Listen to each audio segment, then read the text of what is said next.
Le péché d'Adam.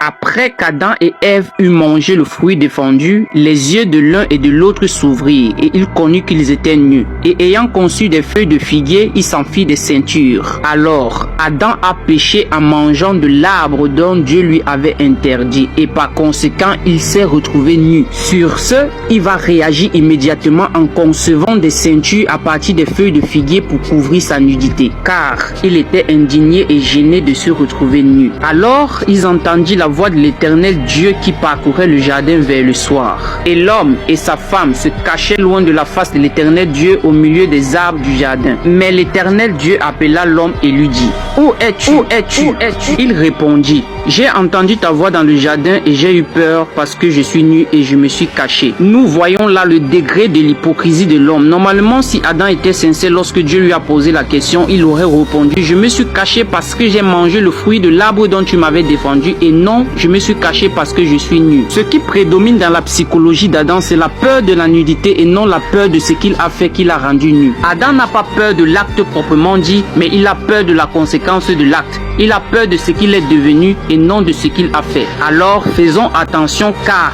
Adam est notre ancêtre à tous. Cela signifie que la nature adamique est en chacun d'entre nous. La nature de faire un acte et de craindre plus les conséquences de l'acte et non l'acte proprement dit. Prenons un exemple parmi tant d'autres. Une jeune fille qui n'a pas peur de l'acte sexuel qui est l'impudicité, mais elle a plus peur de la conséquence qui est la grossesse. C'était une parenthèse. L'homme protège ce qui n'est pas nécessaire et il néglige ce qui est plus important. Il protège son corps et il expose son âme. Adam fait des ceintures de feuilles de figuier, mais le lendemain les feuilles vont sécher. Alors il est obligé de renouveler les feuilles pour continuer à cacher sa nudité. C'est le symbole des personnes qui n'aiment pas arranger avec le Seigneur, mais qui aiment chaque fois cacher leur péché. Et aussi ceux qui sont habitués à faire la repentance sur le même péché pendant longtemps. Dieu n'aime pas ce système où chaque fois on doit renouveler son hypocrisie. Alors il introduit un nouveau système qui prophétise sur le Shiloh qui devait venir.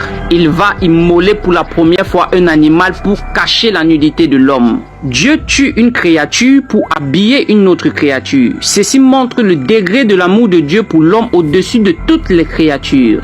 En outre, couvrir la nudité d'Adam était le traitement symptomatique. Alors, le même agneau dont on s'était servi de sa peau en Éden devait revenir pour le traitement curatif. Et lorsque Jean-Baptiste l'a vu, il a dit de lui: Voici l'agneau de Dieu qui ôte le péché du monde. Cet agneau n'avait plus de peau. Il ne lui restait plus que la chair et le sang. Voici pourquoi il a dit: Celui qui mange ma chair et qui boit mon sang a la vie éternelle, et je le ressusciterai au dernier jour. Car ma chair est vraiment une nourriture et mon sang est vraiment un breuvage. Celui qui mange ma chair et qui boit mon sang demeure en moi et je demeure en lui. Tout comme Adam avait mangé le fruit défendu, nous devons aussi manger quelque chose qui va suivre le fruit dans l'estomac. Et cette chose, c'est la chair et le sang qui représentent le traitement curatif. Quand on mange la chair et lorsqu'on boit le sang, Dieu continue de nous guérir de la nature adamique. En somme, on a 3 médicaments. Le premier, c'est la peau, qui est l'image du temple. Ça symbolise qu'il faut entrer dans le corps du Christ, dans l'église pour être couvert.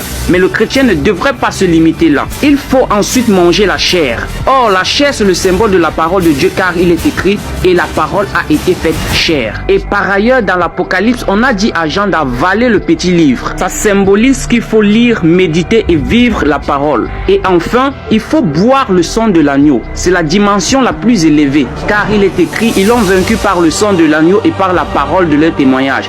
D'abord le sang et ensuite la parole. Alors, boire le sang, c'est entrer en alliance avec le Seigneur pour dire: je commence une nouvelle marche, une nouvelle vie avec toi. Ces 3 médicaments, à savoir la peau, la chair, le sang, c'est l'image de l'agneau en entier. Comme il avait été dit aux enfants d'Israël dans l'Exode 12 de manger l'agneau en entier. Cet agneau a le pouvoir de nous délivrer de la nature adamique qui symbolise le vieil homme. Et cet agneau a aussi le pouvoir de nous faire revêtir l'homme nouveau qui est à l'image de Christ.